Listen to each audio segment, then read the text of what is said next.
That's a hard song to follow there, Bob. That's awfully good. Let's see if I can get my composure back first.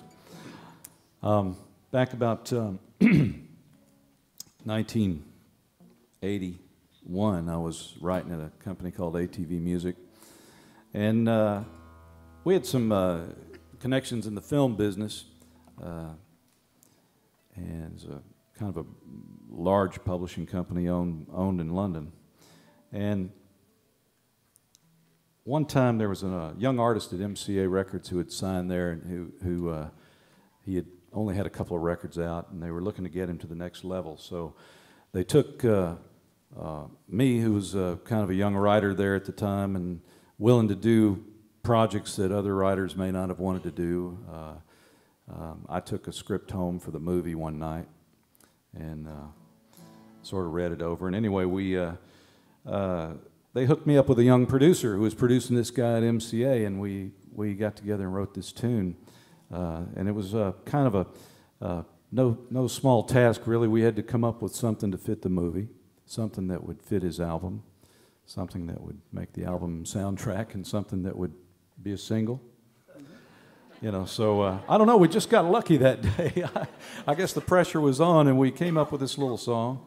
And little did I know that we were writing this artist's first #1 in that meeting, and getting him to the next level that he wanted to be at. The song ended up being bigger than the movie. I know you'd never heard of the movie, but this was also my first #1 as a songwriter. So he's gone on to have about 59 or 60 #1s. I think he's on his 60th possibly by now. And so I really need a fiddle for this song, but I'm going to stumble through it anyway. So I'm going to sing this for all you George Strait fans.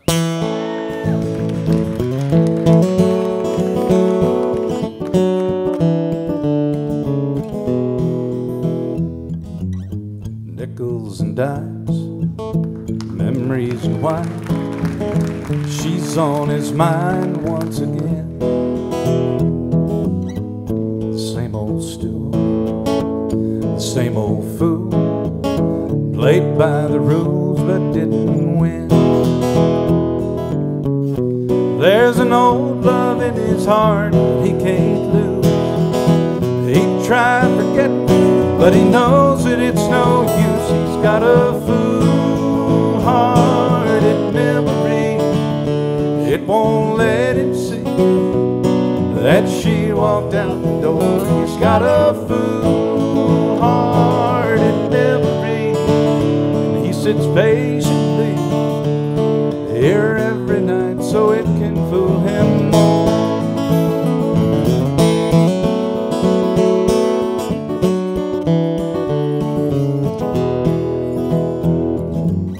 She was his girl, his only world.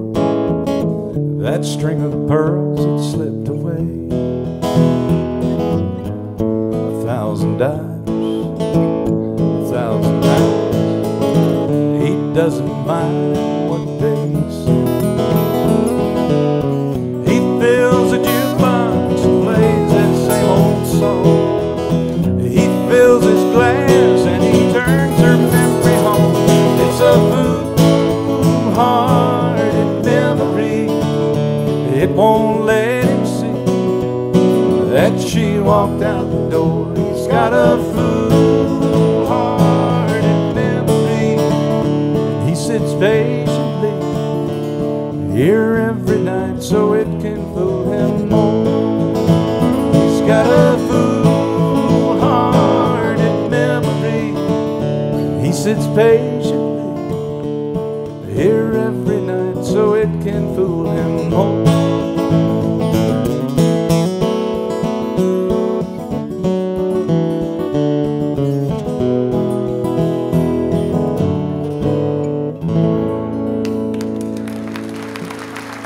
Thank you. Thank you very much. Thank you, Mr. George Strait. A lot of times I've taken an artist's career to the next level, but you took it up. That's where I've been going wrong. I just learned something. You too. I've been trying to learn that one for years. You got anything you want to particularly hear? All of them, all of them. All of them. I'm talking all of them. Okay.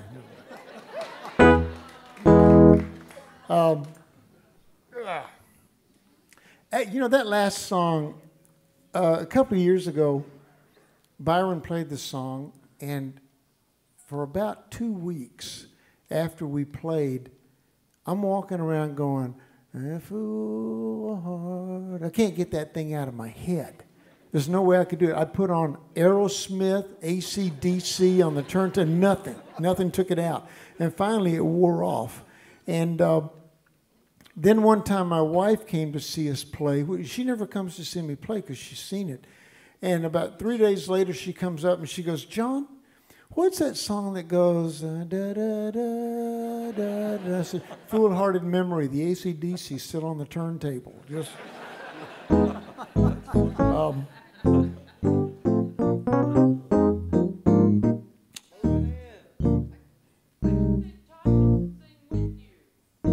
see, I'm sorry?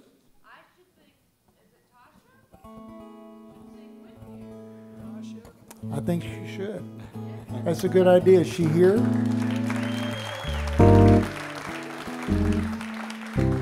Lovely voice. Kind of reminds me of Judy Collins and Joni Mitchell. Really? Did you like that? And the Lady Godiva hair. Don't forget that.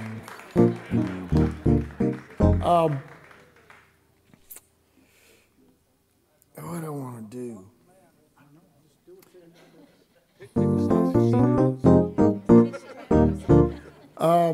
You know, when I was growing up in Texas, I was not trained on country music like so many of the other kids around me were, and it was kind of interesting because my parents really had this weird kind of sense of humor. I was raised on a lot of Stephen Foster, a lot of church music, opera, and I fell in love with all that kind of stuff. As a matter of fact, to show you just what it was like, I could not watch Paladin or Gunsmoke unless I watched Mitch Miller and Lawrence Welk before. So I didn't get trained like the other kids. This is kind of how I got trained.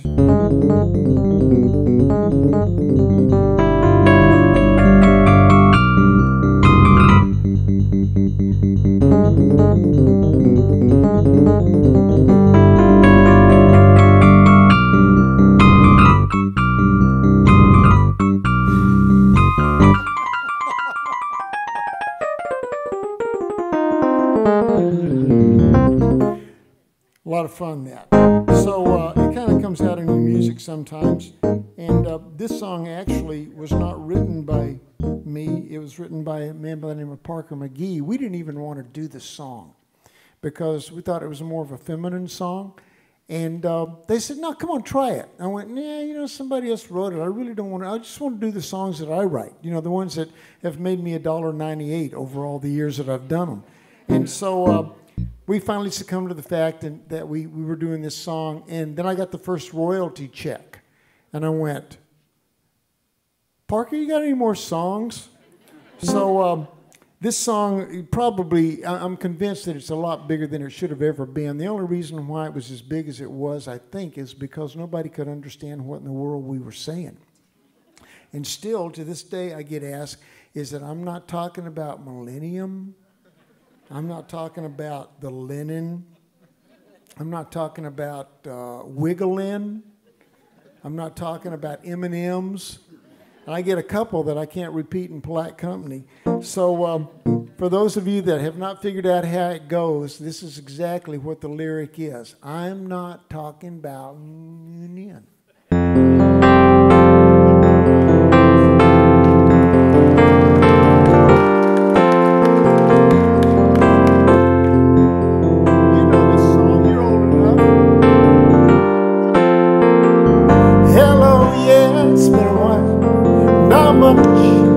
How about you?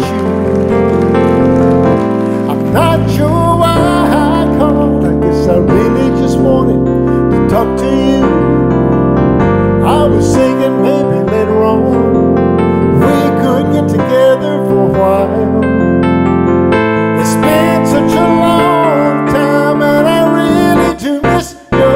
your smile.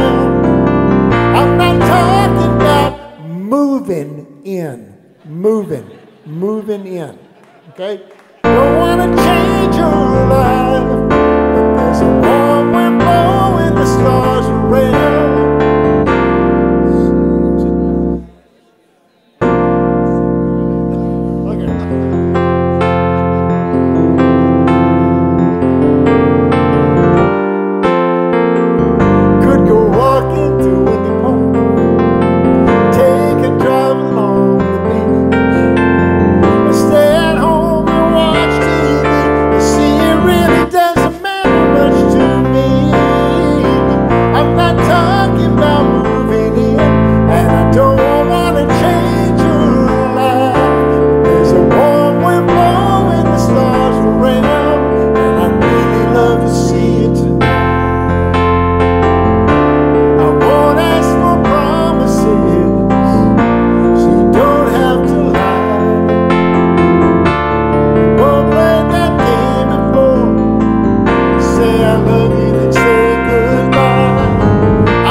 Thank you, Tom. Woo! Awesome.